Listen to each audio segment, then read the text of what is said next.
What if I told you that uh, finally getting paid for your absolute favorite hobby is actually the fastest, most scientifically proven way to make you hate it? It's a completely wild concept to wrap your head around, honestly. Right. Because it sounds totally backwards. I mean, we're constantly told, like at graduation ceremonies and every self-help book ever written by well-meaning mentors, to just, do what you love and the money will follow. Exactly. It's the ultimate cliche. Yeah. But what if attaching a paycheck to your passion is actually a massive psychological trap, like a trap that has ruined countless careers before they even got off the ground? So today we are going to show you exactly how to avoid that trap. And it is a phenomenal paradox to explore.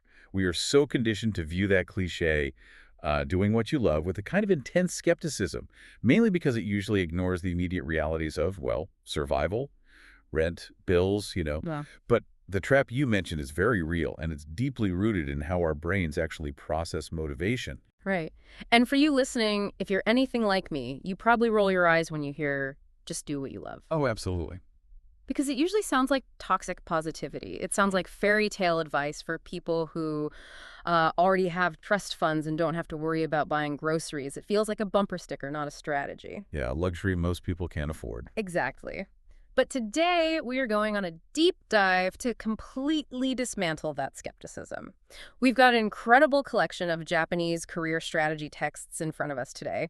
And the mission for this deep dive is to prove that turning what you love into a livelihood isn't just whimsical. It is a highly logical, psychologically grounded, and honestly mathematically sound process. And to get there, we're pulling from a remarkably diverse set of disciplines. I mean, these texts don't just rely on feel-good platitudes. They weave together hard psychology, specifically self-determination theory, along with structural career analysis frameworks, modern economic models regarding the digital landscape, and finally, this fascinating decision-making logic used by expert entrepreneurs called effectuation. I can't wait to get to the effectuation part. But before we get to the business models and the entrepreneurship, we have to start with that trap I mentioned in the hook. Right, the paycheck trap. Yeah. The absolute core premise across all these sources is this massive warning sign, which is measuring the value of any activity solely by its initial income is incredibly dangerous. So let's unpack that. Why is focusing on the money right out of the gate so destructive to our potential? Hmm. Because society basically trains us from day one to focus on the paycheck, right? They absolutely do. Like we ask kids what they want to be when they grow up, and we immediately filter their answers through the lens of, yeah, but can you make a living doing that? Which is such a damaging reflex. To understand the destruction that causes, we really have to look under the hood of human motivation. The sources point us directly to the work of psychologists Edward L. Deci and Richard M. Ryan. Okay, Desi and Ryan. Yeah. Decades ago, they introduced something called self-determination theory, which completely revolutionized how we understand what drives us. They argued that human motivation isn't just, one big sliding scale of more motivated to less motivated. It fundamentally falls into two distinct buckets: intrinsic motivation and extrinsic motivation. I feel like we all have an intuitive sense of those terms, but let's define them clearly so we have a shared vocabulary for the rest of this deep dive. Sure. So intrinsic motivation is the engine that is driven purely by internal rewards. It's driven by your own curiosity, by a sense of play, by the sheer joy of learning or mastering an activity just for its own sake. So doing the thing is the reward. Exactly. You do it because the act itself is rewarding. Extrinsic motivation, on the other hand, is driven entirely by external factors. That means tangible rewards like money, status, or praise. But it also includes negative drivers, like avoiding punishments or, fearing the evaluation of your boss or your peers. Right. You are doing the activity not for the joy of it, but because of what you extract from it or what you avoid by doing it. Precisely. So if we look at something like learning an instrument, intrinsic is I am sitting in my room playing the guitar for 3 hours straight because I am completely obsessed with getting this chord progression right, and I just love how it sounds. Perfect example. And then extrinsic is I am practicing the guitar for 30 minutes because my parents paid for the lesson, and if I don't practice, I get grounded. That captures the dynamic perfectly. And the crucial difference between those two states is sustainability. Intrinsic motivation is essentially a renewable resource. Oh, I like that. A renewable resource. It generates its own energy the more you engage with it. Extrinsic motivation, however, requires a constant, unending input of external fuel. If the reward stops or if the threat of punishment goes away, the behavior stops almost immediately. Which makes total sense. Right. But here's where we get back to the warning from the sources and the trap you mentioned at the beginning. When these two types of motivation collide, really strange things happen. The texts highlight a well-documented psychological phenomenon called the undermining effect. The undermining effect. Okay, I'm trying to think of how this actually plays out in real life. Let's say, okay, imagine I have a kid and they just absolutely love drawing. Right. They sit at the kitchen table every single weekend with their crayons, completely absorbed in their own world, drawing dragons and castles and spaceships, and they are doing it entirely for the joy of it. Pure intrinsic motivation. A perfect baseline. Yeah. They are in a state of pure, self-determined play. Right. So now imagine I walk up to that child, trying to be a good, encouraging parent, and I say, wow, these are incredible. In fact, these are so good. From now on, I am going to give you $5 for every drawing you finish. Oh, wow. You've just introduced a massive extrinsic reward into a purely intrinsic environment. Exactly. And at first, it seems like a great idea, right? The kid is thrilled. They furiously draw 3 pictures that afternoon. They make $15, and they're absolutely ecstatic. But then what happens? Right? What happens a week later when I decide to stop paying them? The kid puts down the crayons. I ask them, hey, why aren't you drawing your dragons anymore? And the kid looks at me and says, because you weren't paying me. Yep. The drawing went from being an act of pure self-expression and joy to being a transactional job. The moment money evaporated, the motivation completely vanished. You've hit on something so crucial there, but let's push that dragon drawing analogy one step deeper into the psychology, like, why did the kid stop? In psychology, we talk about something called the locus of causality. The locus of causality. Yeah, which is essentially where your brain perceives the cause of your behavior to be originating from. Before the money, the child had an internal locus of causality. Their brain said, I am choosing to do this because I control it and I enjoy it. Right, they owned the action. Exactly. But by introducing the $5, you forcibly shifted their locus of causality to be external. Their brain rewired the activity to mean, I am doing this because they are paying me. You stripped away their autonomy, the self-determination is gone, and consequently the intrinsic curiosity is dead. That is the undermining effect in action. So translating that back to us adults in our careers, if we constantly judge our hobbies or our side projects or our deep interests by immediately asking, but how can I monetize this right now? Like, can this be a side hustle? We are basically doing that exact thing to ourselves. We sabotage ourselves constantly this way. We are the parent paying ourselves $5 and killing our own internal joy. Relying on initial income or market value as your absolute standard for whether an activity is worth your time, it severely hinders your long-term growth. It suffocates the very curiosity that is required to reach true mastery. And mastery takes time. It takes years, years of unpaid, seemingly useless tinkering. If you force a financial metric on your passions way too early, the undermining effect guarantees you will abandon them before they ever have a chance to develop into something the market actually values. Now, I do want to play devil's advocate for a second here, because the sources do introduce a concept called internalization. It's not like the texts are arguing that all extrinsic motivation is purely evil and we should never ever do anything for money, right? No, absolutely not. The authors are very pragmatic about the reality of work. They bring up internalization to show how nuanced human psychology really is. Internalization is the process where extrinsic motivators, things you initially do for outside reasons, can actually evolve and transform to become intrinsically motivating. How does that happen? It happens when an external goal deeply connects with your core personal values or a larger, meaningful vision for your life. Okay, so as an example, maybe I get a job and I am forced to learn a really dense, boring piece of database software that is purely extrinsic, right? My boss told me to do it, and I need the paycheck. But as I'm gritting my teeth and learning it, I start to realize that this specific software actually gives me the exact technical skills I need to finally launch my own independent tech startup, which has been my lifelong dream. Suddenly, that boring task feels deeply meaningful. I'm no longer doing it just for the boss. I'm doing it for my future self. The motivation has been internalized. That is exactly how the mechanism works. The task itself didn't change, but your cognitive relationship to it did. Furthermore, the sources point out that raw extrinsic motivation like a cash bonus or the threat of a looming deadline is actually highly effective for urgent, straightforward, short-term business challenges. Like putting out a fire. Right.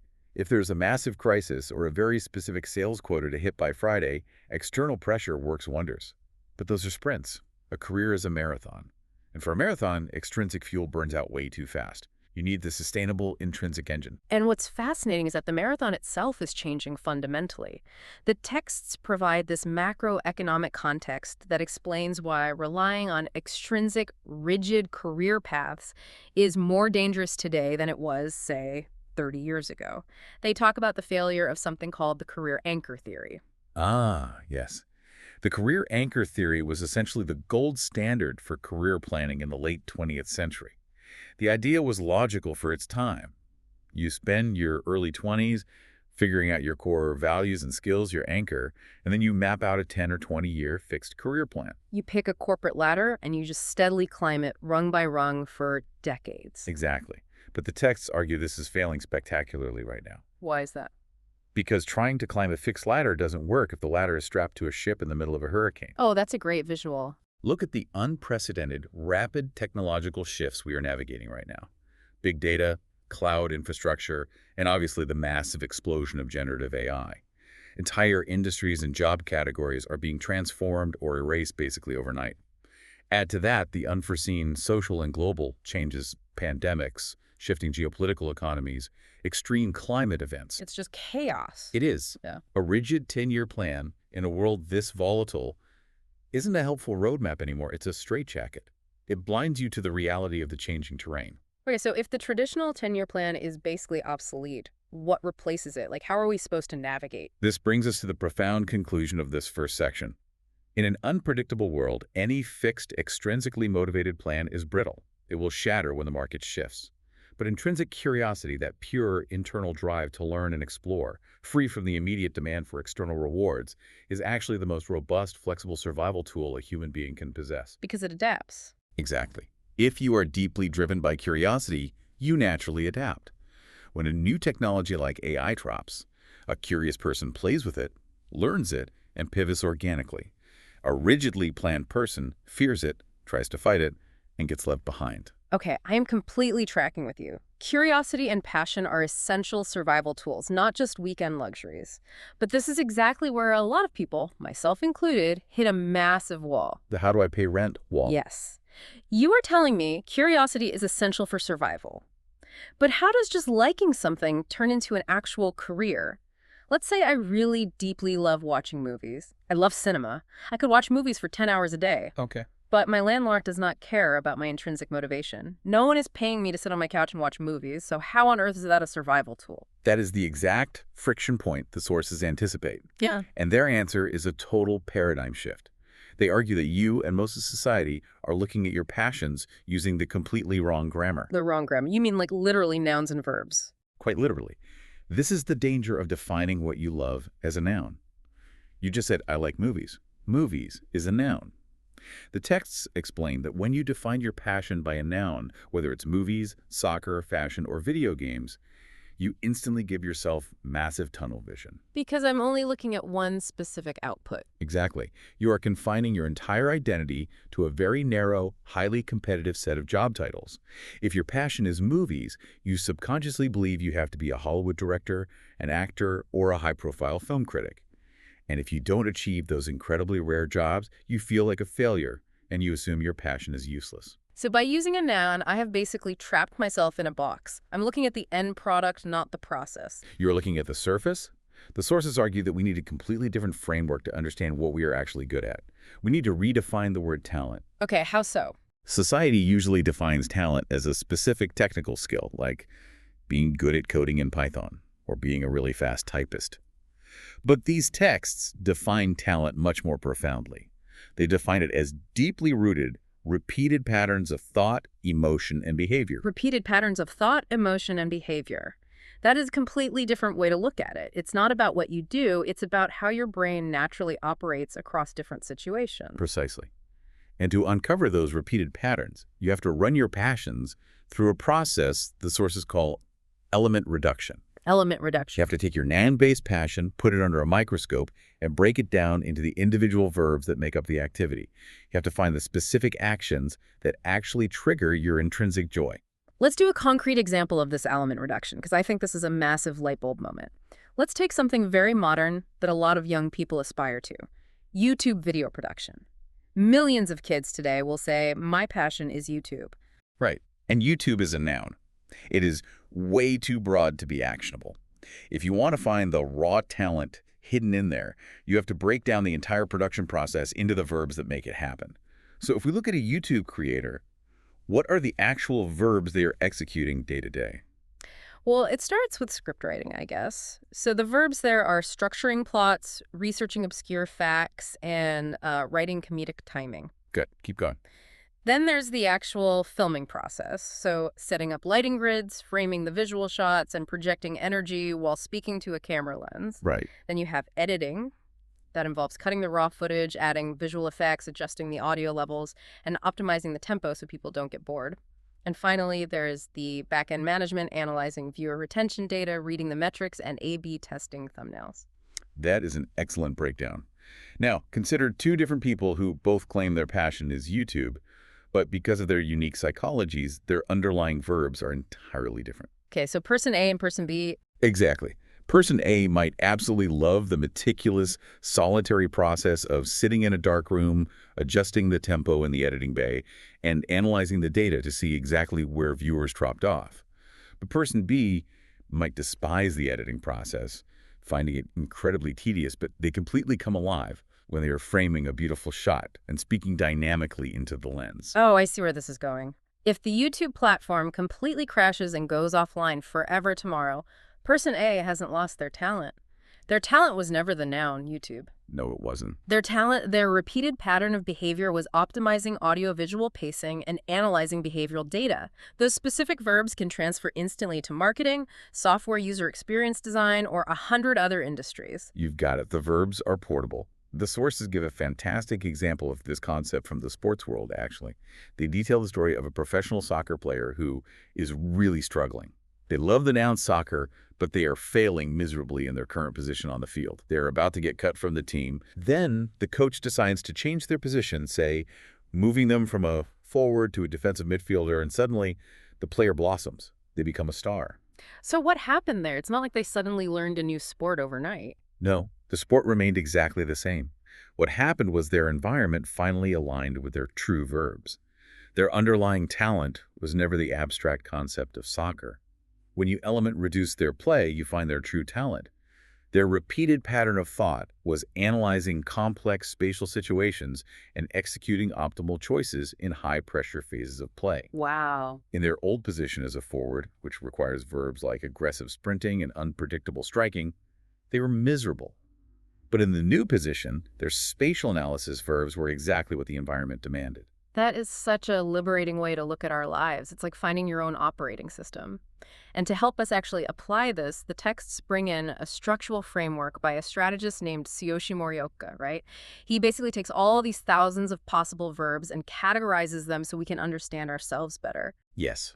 Morioka's 3 behavioral trait categories are an incredibly useful tool for this element reduction process. He argues that almost all of our natural verbs, our repeated patterns, can be sorted into 3 main buckets: thinking, communication, and leadership. Let's walk through these because I really want you listening to try and diagnose yourself as we go. Category 1 is thinking. So the thinking category is all about how you process the world internally. The verbs here are highly analytical. They include things like solving complex problems logically, structuring chaotic information into systems, hypothesizing outcomes, and verifying data. Okay. To go back to the soccer analogy, this is the person who doesn't necessarily want to kick the ball, but who loves devising the overarching tactical strategies to defeat the opponent's formation. And if you do the element reduction on your hobbies and you find that your verbs constantly fall into this thinking category, the sources say you are naturally suited for roles like researchers, data analysts, system engineers, or strategic consultants. You are fundamentally a puzzle solver. Correct. Now, category 2 is communication. But it's vital to understand that this isn't just about being a good talker or being extroverted. It is deeply about connection. Right. It's about the emotional aspect. Yes. The verbs here are meeting new people, actively listening, empathizing with others' emotional states, and building deep, lasting relationships. This is the person whose inherent talent is listening to the hidden, unspoken needs of a friend or a customer and making them feel deeply understood. So if your joy comes from those communication verbs, you shouldn't be locked in a server room alone. You are looking at roles in sales, public relations, psychological counseling, or customer success. Exactly. And then we have the third category, which is leadership. Leadership verbs are fundamentally about action, direction, and assuming responsibility. The verbs here are deciding when things are ambiguous, guiding teams, mentoring individuals, and taking the initiative. It is the person who can clearly synthesize the vision of a project and is willing to take the terrifying first step forward when everyone else in the room is hesitating out of fear. And naturally, those verbs align with being an entrepreneur, a project manager, or an executive. Okay, I love this framework, but I want to push back and test it live right now. Let's make it really tangible. Please do. Let's see how it holds up. Let's say I am listening to this deep dive on my commute.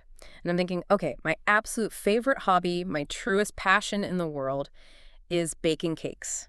I bake elaborate cakes every single weekend. I love it. But you're telling me my talent isn't just baking, according to this theory. If I can't be a professional pastry chef, I'm out of luck. How do I find my professional verbs in baking a cake? We put it directly through Morioka's filter. Let's look closely at the entire process of your weekend baking. What specific part of it gives you that rush of intrinsic joy?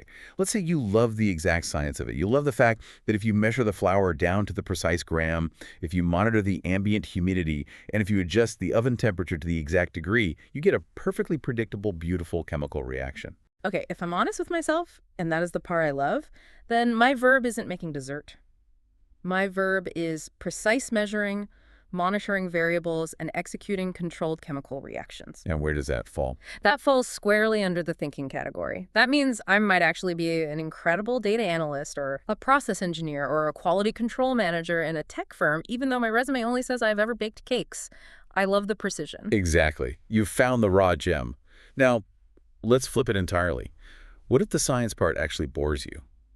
What if you use a boxed cake mix half the time, but you bake every weekend because you live for the moment you bring that cake to a dinner party? Oh, I see. You love seeing people's faces light up. You love the act of hosting. You love the deep, meaningful conversations that happen around the table while people are sharing the slices you cut for them. Then my verbs are completely different. My verbs are hosting people, generating communal joy, and facilitating interpersonal connections. That is 100% the communication category.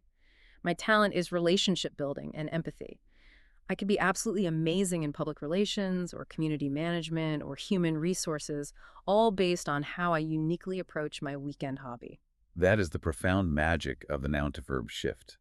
The texts refer to these extracted verbs as portable skills, or raw gems of talent. Yeah. When you break your passion down to the element level, you stop being confined by your past experiences or the limited nouns on your resume. Yeah.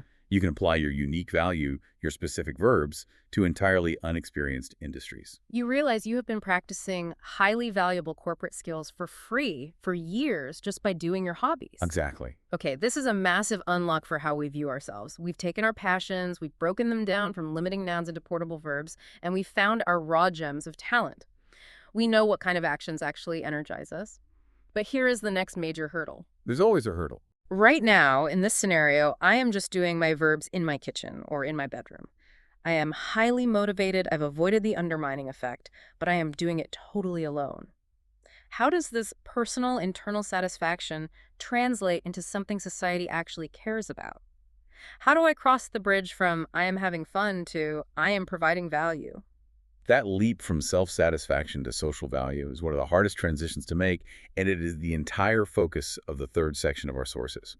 Interestingly, the transition doesn't start with a business plan. It starts with a psychological bridge, which takes us right back to Deci and Ryan's self-determination theory. Wait, I thought we finished with self-determination theory. I thought that was just about intrinsic versus extrinsic motivation. It is much broader than that. Deci and Ryan outline 3 basic innate psychological needs that drive all human beings. The first one we already talked about is autonomy, the need to be in control of our own actions, which intrinsic motivation provides. The second is competence, the need to feel like we are getting better at our verbs and mastering our environment. Okay, autonomy and competence. And the third? The third foundational pillar is the need for relatedness. The need for relatedness, meaning no matter how introverted we are biologically, evolutionarily wired to want to connect with other people. Yes. It is the deep human desire to connect, to feel respected by others, and crucially, to contribute to a community. What the sources argue is that when your intrinsic motivation is high and you are deeply engaged in practicing your verbs, you eventually hit a ceiling of mere self-satisfaction. It's not enough anymore. Right. The activity becomes so pure and the results become so meaningful to you that you naturally, instinctively want to share it. You want to show someone else what you've discovered. But what if my passion is incredibly weird? What if my element reduction has led me to become absolutely obsessed with, I don't know, meticulously restoring the mechanical keys of antique typewriters from the 1920s? If I put that bizarre obsession out into the world, isn't that just self-indulgent? Most of society does not care about typewriter mechanics. They care about AI and crypto. The sources explicitly address this fear of being too weird or too niche. They argue that putting your extremely niche, hyper-specific obsession out into the world is the exact opposite of self-indulgence. When you share your pure curiosity without watering it down, it acts as something the texts call the signaling effect. The signaling effect, like shooting a flare into the dark sky. A highly calibrated flare. Think about it this way. If you try to create something that appeals to the generic masses, you inherently have to water it down. You sand off the interesting edges so it doesn't offend anyone, and it becomes bland. Right, it becomes elevator music. Exactly. But if you put your pure, unapologetic, hyper-specific obsession out there, it cuts through the noise. It signals to the world and attracts what the texts call resonant individuals. These are the few people scattered across the globe who share your exact sensibilities, your exact weird obsessions, or who are struggling with the exact problems your verbs can solve. So by being unapologetically niche, by leaning into the weirdness of my specific verbs, I am actually making it easier for my true tribe to find me. Exactly. And the sources state this beautifully as a law of probability. In a globally connected world, there is always at least one person who will resonate with you.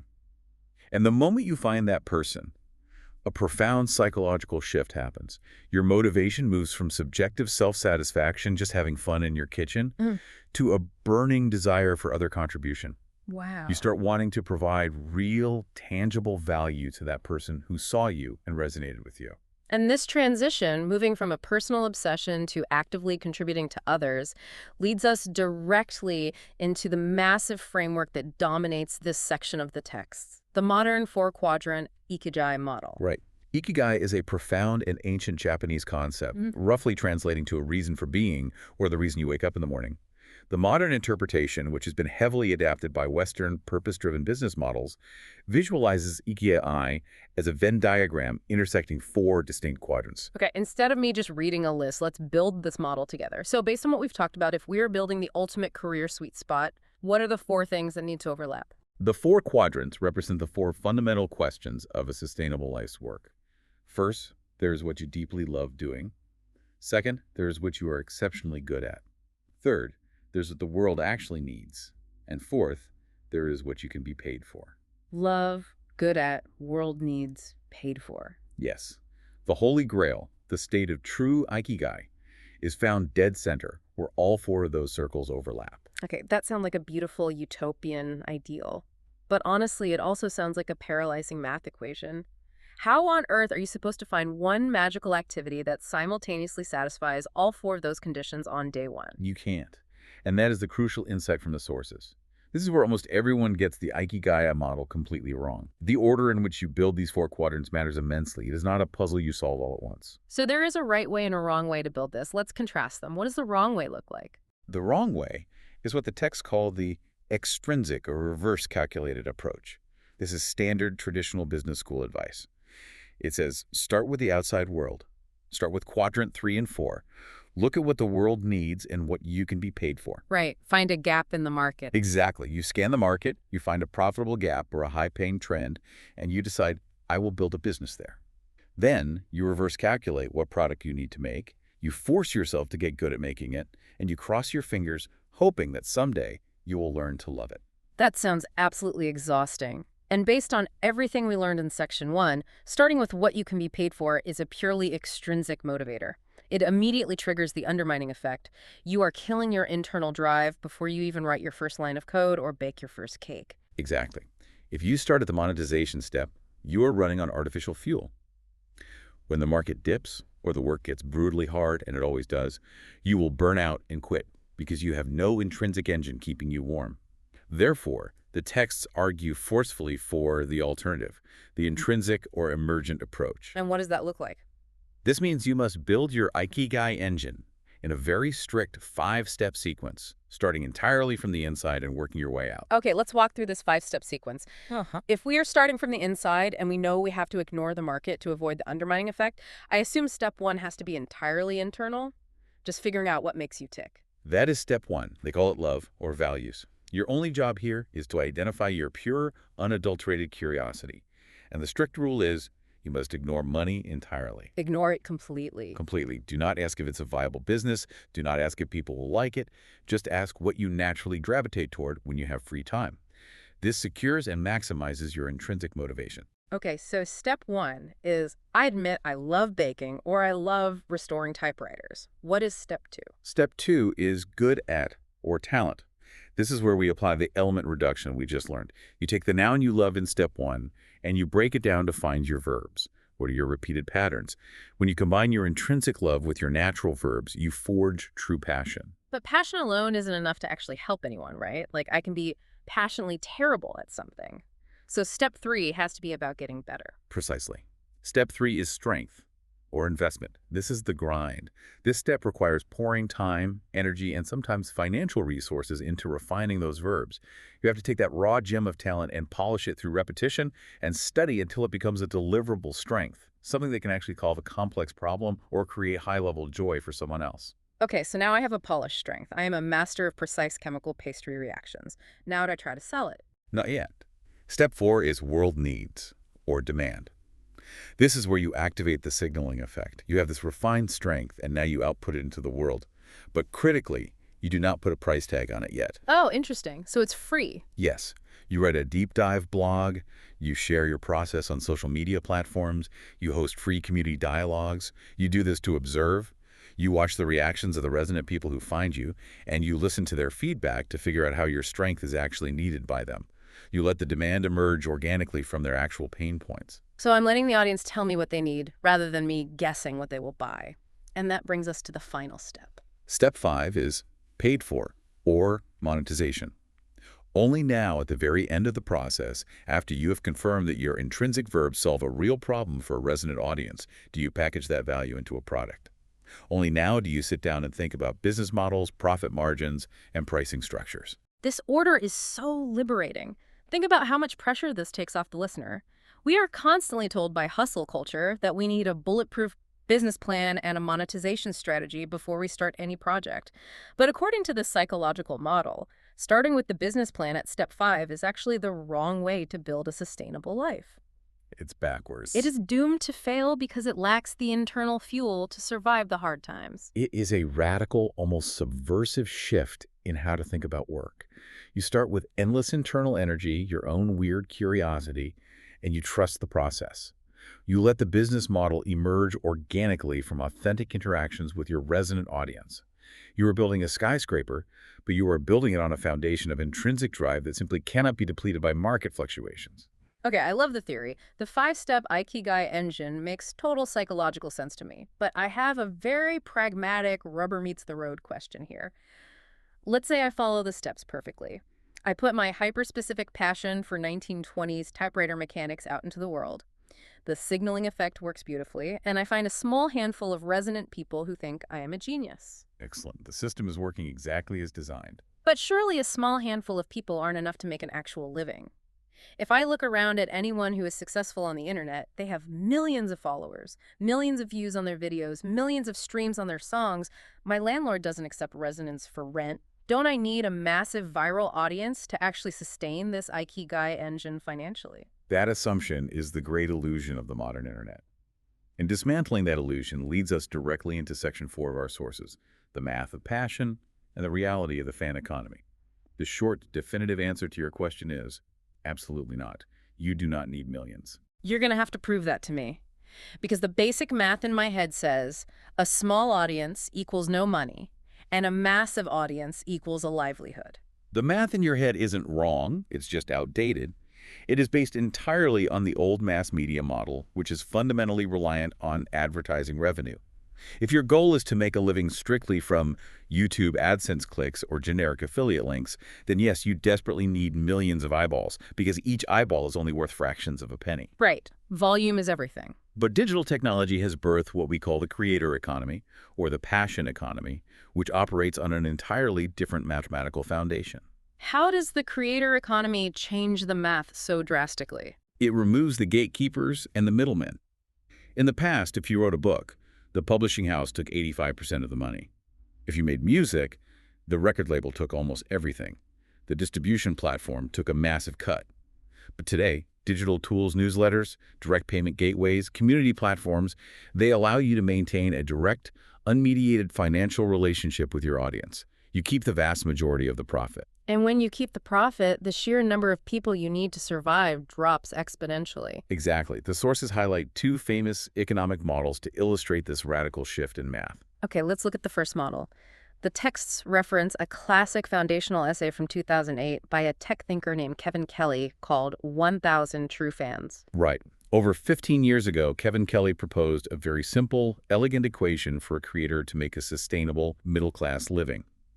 He defined a true fan not as a casual follower, but as someone who is deeply invested. A true fan will buy anything you produce. They will drive 200 miles across the state to see you speak. They buy the hardback and the paperback. They subscribe to your premium feed. Okay, so we aren't talking about a casual, like, on a photo. We are talking about a super fan. Exactly. Kelly did the math. If you can cultivate just 1,000 true fans, and each of those fans gives you, on average, roughly $100 a year for your work, your annual gross income is $100,000. Let me just sit with that math for a second. Huh? Just 1,000 people out of the roughly 5 billion people connected to the internet. And $100 a year is what, like $8 a month? That's the cost of a basic streaming subscription, or it's buying one premium physical product a year. Right. 1,000 fans times $100 equals $100,000. That is a six-figure income from a crowd that could literally fit into a high school gymnasium. It completely shifts the psychological goalposts of success. It changes the objective from, I need to be universally famous, to, I need to find a small, dedicated village. Now, this model does require you to maintain direct dialogue and constantly output content to keep those 1,000 people engaged, but statistically, it is entirely achievable. However, the sources don't stop there. There's more. Yes. They introduce an even more modern iteration of this theory. From the venture capital firm A16's, specifically an essay by a partner named Li Jin. Oh, Legion's 100 True Fans model. This one blew my mind. Li Jin argues that as the passion economy has evolved, the tools have become so sophisticated that you can actually sustain a robust business with just 100 people. 100 people. But to do this, the definition of the fan and the sheer density of the value you provide has to change fundamentally. In Kevin Kelly's 1,000 True Fans model, you are usually providing ongoing entertainment or continuous art for that $100 a year.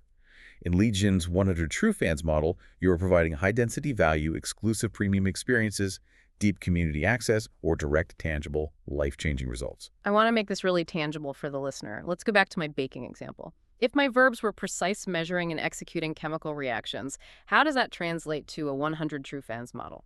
If you are operating on a 100 True Fans model, you are not selling a $10 birthday cake to 1,000 people.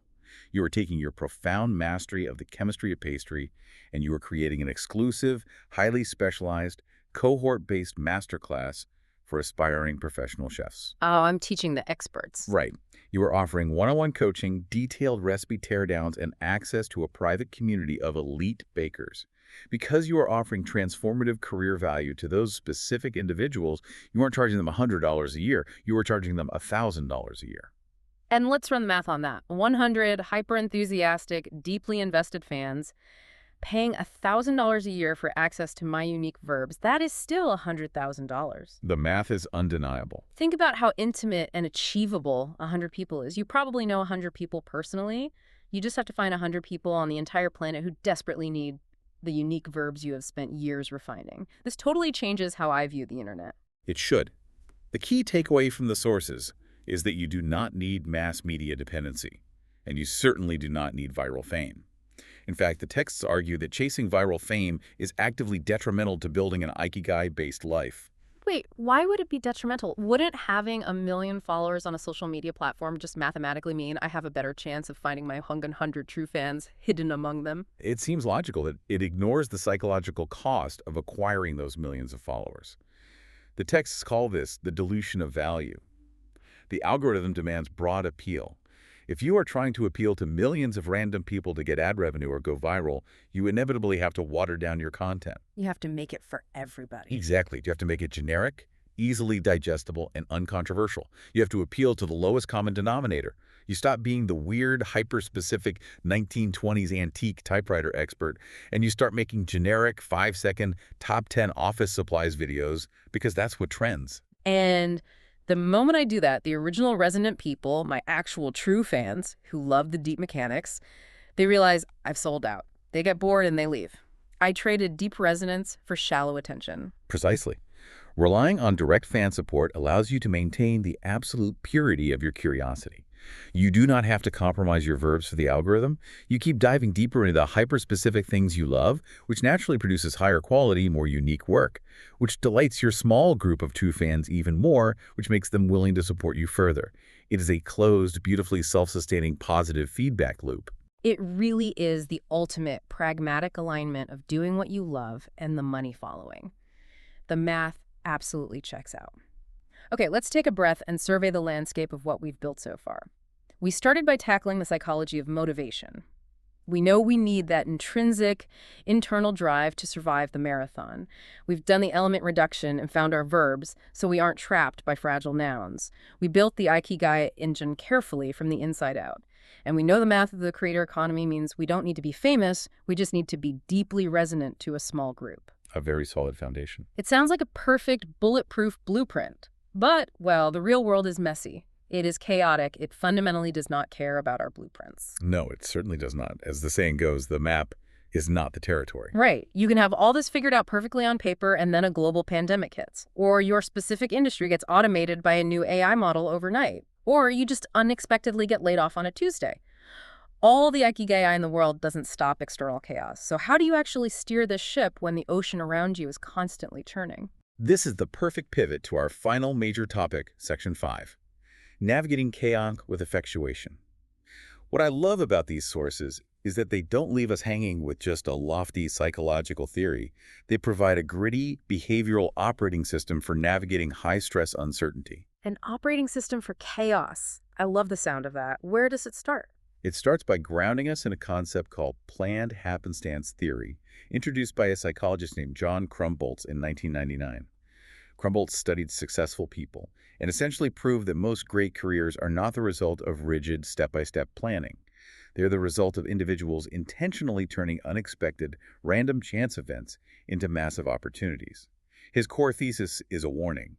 Do not cling so rigidly to your predetermined goals that you become blind to the random, beautiful doors opening around you. Okay, so the advice is to stay flexible and embrace serendipity. That makes philosophical sense. But how do you actually do that on a Tuesday morning when your biggest client cancels and your plan falls apart? How do you operationalize flexibility? That is exactly the question researcher Sarah Sursvevasi set out to answer. She conducted extensive studies on expert, veteran entrepreneurs, people whose entire job is to successfully navigate extreme, bet-the-company uncertainty on a daily basis. And she found that these experts do not use traditional corporate planning logic. They use a completely different cognitive framework that she named effectuation. Effectuation. Let's contrast this with how most of us are taught to operate in school and in corporate life, which the sources call causation. Right. Causation is the standard linear way we are taught to solve problems. In causation logic, you start by setting a very specific, fixed goal in the future, and then you try to calculate and acquire the optimal means to achieve it. Okay, I'm trying to picture this. Causation is like, if I decide I want to cook beef Wellington for a dinner party tonight, that is the fixed goal. Then I make a list, I go to the store, I have to buy the exact cut of beef, the puff pastry, the mushrooms. I follow a strict recipe. But if I get to the store and they are completely sold out of beef, my entire plan is ruined. The dinner is a disaster because I lacked the specific means to achieve my fixed goal. That is a brilliant analogy. Causation requires a highly predictable, stable environment to work. If the environment changes, like the store being out of beef, the causation model collapses. Effectuation is the exact polar opposite. How so? In effectuation, you do not start with a fixed goal in the future. You start right now in the present by looking at the means you already have at your disposal, and you take immediate action to see what kinds of goals you can co-create along the way. Oh, I see. So the effectuation version of cooking isn't planning a menu. It's like when I get home at 11 p.m., I'm starving, and I just open the fridge. I see some leftover rice from yesterday, an egg, and half an onion. I didn't plan to make fried rice when I woke up this morning, but based on the exact means I have available right now, that is the best possible outcome I can create. I let the resources dictate the goal. Exactly. Effectuation is about taking absolute control of what you have right now, rather than exhausting your energy trying to predict a future you have zero control over. The sources break down this effectual logic into 5 incredibly actionable principles, complete with real-world case studies. Let's dive deep into these 5 principles of effectuation. I want the listener to take notes here. Principle number 1, the bird in hand. Named after the proverb, "A bird in the hand is worth 2 in the bush." This principle says stop obsessing over the resources, the funding, or the skills you don't have. Start immediately with exactly who you are, what you currently know, and who you already know. Those 3 things are your immediate means. The sources provide a really powerful case study here about a woman named Mako Yoshioka and an organization she founded called Madre Bernita. Yes, Mako Yoshioka's story is a masterclass in the bird in hand principle. She wanted to help women with postpartum health. If she'd used causation logic, she would have said, "My goal is to build a nationwide women's health clinic. Therefore, I need millions in venture capital, a medical degree, and a board of directors." Right, the traditional path. But she didn't have any of those things, so under causation, she would have just given up. But she used effectuation. Exactly. She looked at her bird in hand. She looked at what she knew. She had studied dance and physical arts extensively in college. She looked at who she was. She Right. was a single mother who had just gone through a grueling, deeply isolating physical and mental experience with her own postpartum recovery. She used her own life. She didn't have funding, but she had a profound understanding of the pain point and a skill in physical movement. So what did she do? She simply started a small, local community movement class for a few mothers using the resources she had at that exact moment. She didn't wait for permission or funding. And from that small, effectual action, a massive, highly impactful national organization eventually grew. She let the goal emerge from her means. That is so inspiring, and it leads right into principle number 2, affordable loss. When you decide to take an action, traditional causation logic tells you to calculate the expected return. You build a spreadsheet to predict exactly how much money you will make. Effectuation says the future is fundamentally unknowable, so calculating expected returns is a hallucination. Instead, you must ask yourself one question. If this venture completely fails, can I survive the loss? So it's about aggressively limiting your downside risk rather than fantasizing about the upside. But why is this so important psychologically? Because our brains are fundamentally wired for loss aversion. The amygdala, the fear center of our brain, treats a potential financial or social failure like a physical threat to our survival. It paralyzes us. If you think you might lose your house, your brain will stop you from taking creative risks. The affordable loss principle tricks the amygdala. By defining exactly what you're willing to lose, say $500 in a few weekends of your time, you remove the existential terror. You give yourself permission to experiment. Exactly. Don't quit your day job and mortgage your house on day one. Start your passion project on a Tuesday night. Start by volunteering. Invest only what you can afford to lose, whether that's time, a small amount of money, or a bit of social reputation. If it fails, you brush yourself off, you learn from it, and you try again on Wednesday, because the loss was entirely affordable. Which brings us to my absolute favorite principle in this entire deep dive, number 3, lemonade. When life gives you lemons, make lemonade. This principle is all about your cognitive reflex when handling unexpected surprises, mistakes, and failures. Think about this. In the causation model, the strict recipe model, a failure is a disaster. If the factory machine breaks, production stops, and you lose money. But in effectuation, a failure is just new data. It is a brand new, unexpected resource that you didn't have yesterday. And the case study the sources use here is legendary in Japanese business, the story of Kameda Seika and their product, Kaki no Tain. It is the perfect illustration of corporate effectuation. For those listening who might not know, Kaki no Tain are these incredibly popular crescent-shaped spicy rice crackers in Japan. They are an absolute staple. You see them everywhere. But they were never designed to look like that. The story goes that decades ago, a factory worker accidentally stepped on the delicate metal mold used to cut the race crackers. The mold got completely bent out of shape. A textbook failure. Now, consider what a traditional company using a causation mindset would do. They would throw away the broken mold, they would throw away any misshapen crackers that came out of it, and they would probably fire the worker because the output didn't meet the predetermined, rigidly defined goal of a perfectly round cracker. Exactly. It would be seen as a total loss. But Kamita Seika's leadership accidentally used effectuation. They looked at these weirdly bent, crescent-shaped crackers coming out of the broken machine and applied the lemonade principle. They said, well, we can't fix the mold right now, but we have these weirdly shaped crackers. Let's just bake them, ship them out, and see what the market says. They took the unexpected event and leveraged it. And what was the result? It was a revolution. Consumers absolutely loved them. It turned out the crescent shape was actually much easier to pick up with your fingers. The curved surface held the spicy flavoring perfectly, and it looked exactly like a persimmon seed, which is why they named it Kaki no Tain. It became a mega hit that sustained the company for generations, all because they co-created with a mistake instead of fighting it. That is the essence of the lemonade principle. They didn't expend energy trying to force the chaotic world back into their original perfect plan. They took the anomaly and spun it into new value. Let's keep moving. Principle number 4, the crazy quilt. The crazy quilt principle fundamentally changes how you view other people. In traditional business, you're taught to view other companies as bloodthirsty competitors you must destroy, or you strictly define people as customers you must extract money from. Effectuation says, don't waste your precious energy doing competitive analysis.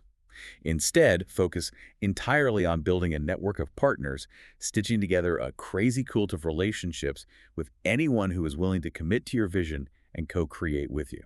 The sources highlight a really heartwarming example of this from the Mitsu district in Matsuyama City. Yes, it's a beautiful example of a localized community business ecosystem. You have all these small independent shop owners in this historic district. Many of them are young parents raising children, which means they have severe real-world constraints on their time, their energy, and their capital. Right, and if they viewed each other through the lens of causation and traditional competition, they would all burn out. They'd be trying to stay open 24 hours a day to steal customers from the shop next door, driving themselves into the ground. Exactly. But instead, they operate like a crazy quilt. They collaborate deeply. They share physical resources. They cross-promote. They co-host street events. And they build a supportive business ecosystem that inherently respects their shared work-life balance constraints. They realize they don't need to defeat anyone to survive. They just need to co-create an environment where all of them can thrive based on mutual commitments. It's collaboration over competition. Okay, we have arrived at the final principle. Principle number 5, pilot in the plane. This is the overarching philosophy that ties all of effectuation together. Think about a pilot flying a small plane through a storm. They don't just passively watch the weather instruments, cross their fingers, and hope the meteorologist's prediction was accurate. They keep their hands firmly on the controls. They focus entirely on what they can directly control right now, their altitude, their speed, their heading, trusting their accumulated skills to navigate whatever turbulence arises. Focus absolutely on control and abandon the illusion of prediction. The sources apply this concept brilliantly to something we all face: job hunting. The causation approach to job hunting is incredibly passive.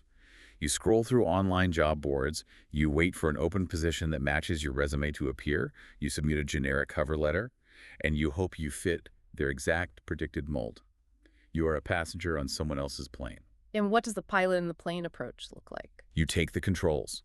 You actively pitch yourself. You take your bird in hand, those unique verbs and element-reduced talents we talked about, and you proactively approach a company you admire, even if they have no job listings. You say, here are my specific verbs. Here is a massive inefficiency or problem I see in your current operations. Let's co-create a brand new role for me to solve it for you. You aren't passively predicting what jobs might be available. You are actively controlling the creation of your own opportunity. You know, if we step back and connect all 5 of these effectuation principles back to the very first point we made in this deep dive, the entire architecture of this strategy comes together perfectly. How do you see the pieces fitting together? Well, the whole reason focusing on money first is a trap is because it relies on a predictable 10-year causation plan that simply doesn't exist anymore in our economy. The hurricane destroys the latter. But if you focus on your intrinsic curiosity, if you do the element reduction and find your verbs, you ensure you always have your bird in hand. You always have a renewable source of internal fuel. Absolutely. And by adopting effectuation, you don't ever need to predict the future again. You just take your verbs, you limit your downside with affordable loss, you turn inevitable mistakes into lemonade, you partner with a crazy quilt of resonant people, and you steer the ship yourself as the pilot. You completely tame the unpredictability of the modern world. That is a phenomenal synthesis. Yeah. You don't need to predict the future if you are the one actively creating it every single day. And your purest, most refined, intrinsic curiosity, that thing that brings you joy for no external reason, is the only compass reliable enough to ensure that the future you create is actually a future you want to live in. What an absolutely massive journey we've been on today. We started by paring down the empty, toxic positivity of just follow your passion, and over the last hour, we replaced it with a rigorous, logical, and actionable framework. We learned to ditch the money-first mindset because it triggers the undermining effect and kills our autonomy. We learned to stop trapping our identities in fragile nouns like movies or soccer, and to meticulously element reduce our passions into portable, indestructible verbs, whether that's thinking, communication, or leadership. We walked step by step through the Ikigai engine, proving that you must secure your internal love and build your strength before you even entertain the thought of monetization. We ran the numbers. We proved that the creator economy, whether you are aiming for Kevin Kelly's 1,000 true fans at $100 or Legion's 100 true fans at $1,000, makes highly niche, resonant businesses incredibly viable without ever needing to sell your soul for mass media fame. And finally, we explored how to practically navigate the unavoidable chaos of reality using the 5 principles of effectuation, learning to treat unexpected failures not as disasters, but as our greatest assets. I feel like this definitively proves our mission today. Doing what you love is not a fairy tale for the privileged. When executed with the right psychological grammar and effectual logic, it is the most deeply pragmatic, mathematically sound career strategy you can employ in the modern age. Before we officially wrap up, I want to turn it over to you for one final thought. Based on all the incredible texts we've synthesized today, what is something the listener can take away and mull over right now as they go about their day? I want to leave you with a very specific challenge. Think about the activities you do right now that feel like pure self-satisfaction, the things you might even guiltily dismiss as a waste of time. Maybe it is meticulously organizing your digital photo albums by date and location. Maybe it is mediating petty arguments between your friends in a group chat. Maybe it is hyper-analyzing the plot holes in obscure science fiction novels. I do that last one a lot. Well, sometime tomorrow, I want you to put those specific activities through the noun-to-verb filter. Ask yourself, what are the underlying fundamental verbs I am executing here? Because if you look closely enough, you might suddenly discover that the highly valuable, incredibly lucrative skills you've been desperately trying to build for your career are things you've actually been practicing purely for the joy of it all along. That is an incredibly empowering thought to end on. Your raw gems of talent might be hiding right in plain sight, just waiting for you to use the right verbs to unlock them. Thank you so much for joining us on this deep dive. We hope this gives you a completely new grammar for thinking about your career, your passions, and the architecture of your future. Keep following your curiosity, trust your internal engine, and we will see you next time.